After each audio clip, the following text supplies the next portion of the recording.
Mi nombre es Ana Lilia Montes Jara del grupo 410 y les voy a hablar sobre el procedimiento de laboratorio de toma de signos vitales en el adulto mayor, a cargo del profesor Jorge Luis García Sarmiento.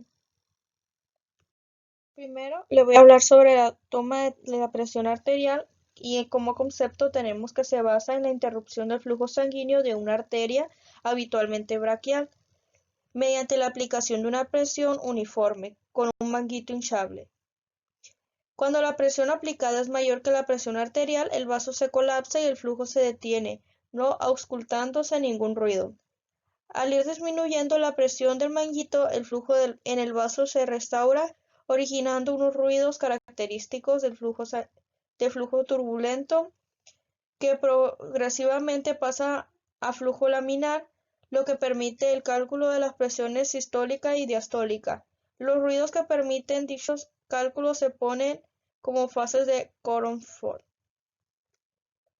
Como objetivo tenemos que es valorar el estado de salud o enfermedad del paciente, en este caso el adulto mayor, ayudar a establecer el diagnóstico de salud y proporcionar los conocimientos necesarios para medir y valorar la presión arterial del paciente. Los adultos mayores muchas veces presentan algún problema o alguna anomalía en los signos vitales y es muy importante tener una colaboración de cada uno de los signos vitales continua para detectar algún problema, ya que al tomar los signos vitales nos da una guía sobre el problema que puede tener el paciente.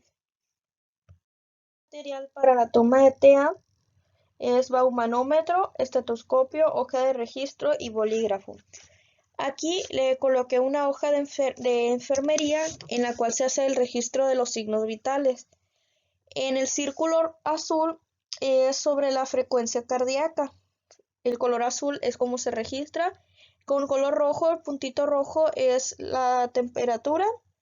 En los triángulos verdes se puede anotar, en este caso, la toma de la TA. En el primer rectángulo se toma la saturación parcial de oxígeno. En el segundo rectángulo, en el verde, se toma la frecuencia respiratoria o las respiraciones por minuto.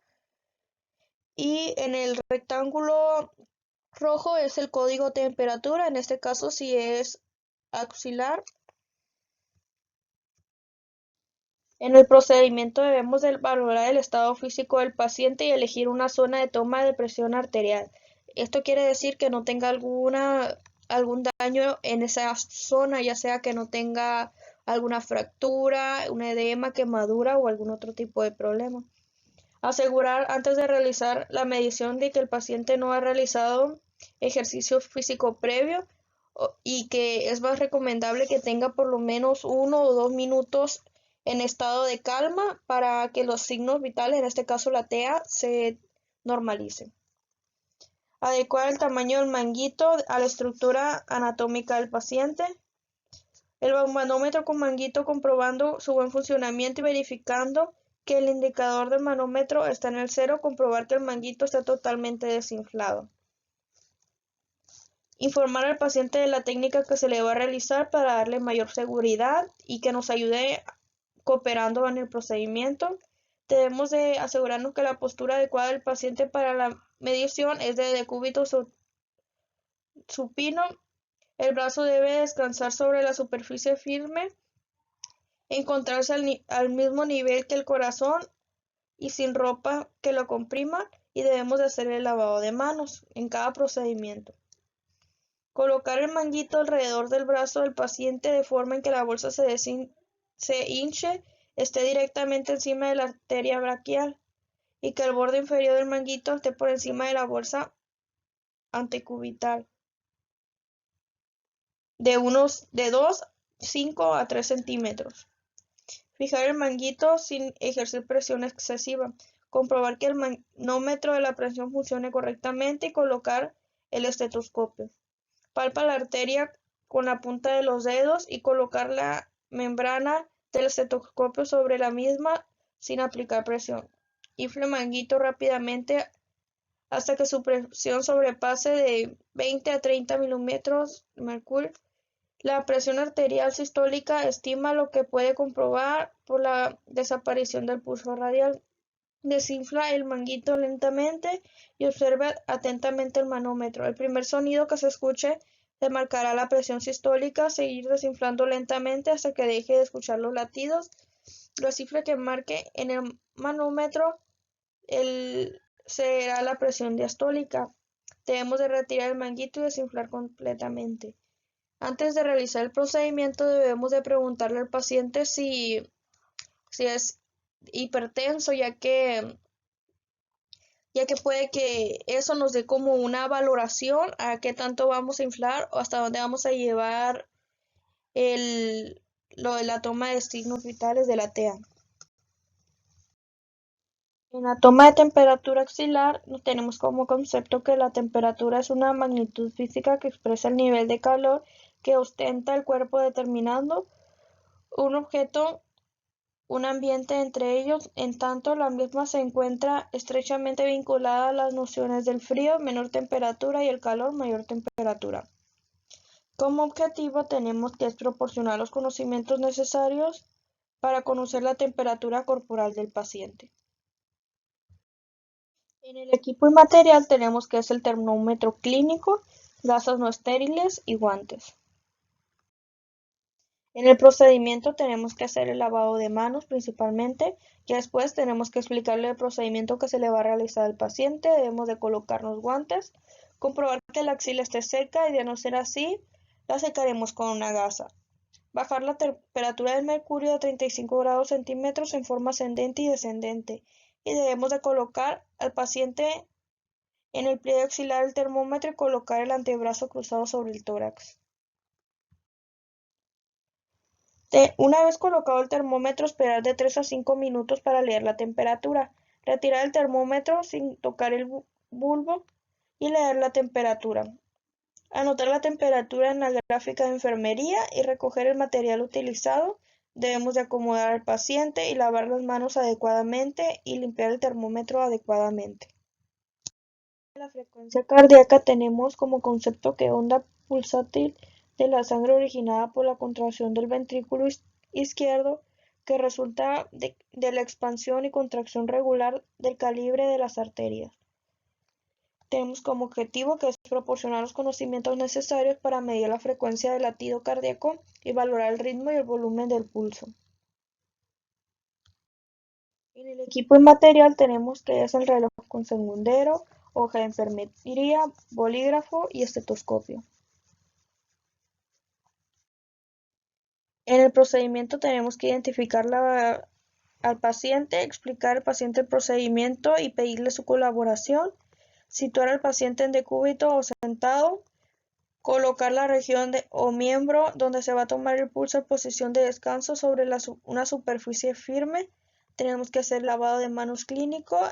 Para el pulso periférico debemos de apoyar la yema del dedo índice y medio sobre la arteria y comprimir hasta sentir las pulsaciones. Percibe durante unos instantes los latidos antes de iniciar la contabilización. Cuenta las pulsaciones durante 15 segundos y multiplicar por 4. Si el pulso es irregular, contar durante 1 minuto y o tomar el pulso apical. Valorar al mismo tiempo el volumen y el ritmo del pulso. Para el pulso apical, destapar el tórax del paciente. Colocar el estetoscopio sobre 5 grados, el quinto espacio intercostal izquierdo de la línea media clavicular y cuenta los latidos durante 60 segundos observando al mismo tiempo el ritmo.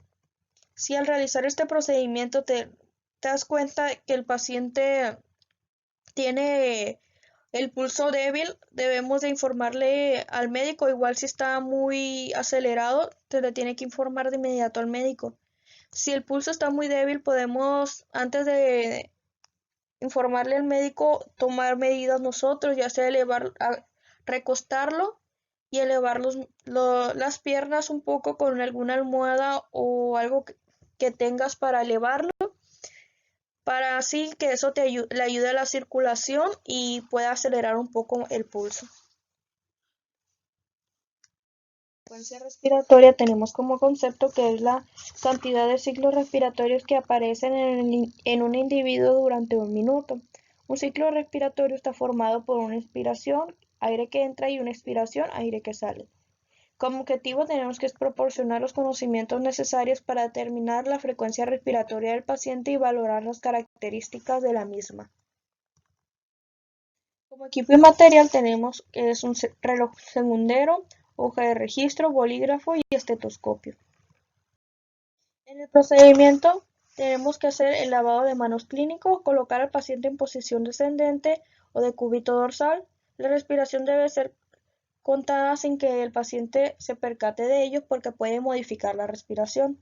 Observar al paciente y contabilizar las elevaciones del tórax o abdomen durante un minuto. En caso de no poder contabilizar los movimientos torácicos a simple vista, contabilizando la frecuencia, poniendo la mano sobre el pecho del paciente y utilizar el estetoscopio en el tórax. Observa las características de la respiración, amplitud, ritmo y profundidad y sonidos respiratorios, así como la colocación de la piel y las uñas. Eso para identificar que no tenga algún problema respiratorio, o sea, una dificultad respiratoria. Ya que si tiene alguna dificultad respiratoria pueden tornarse de unos colores morados.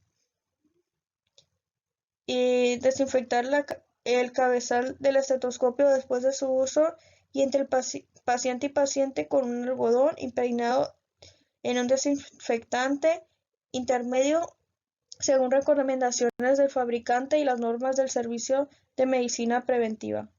Anotar en hoja de registro frecuencia, número de respiraciones por minuto, regularidad, tipo y características de la respiración.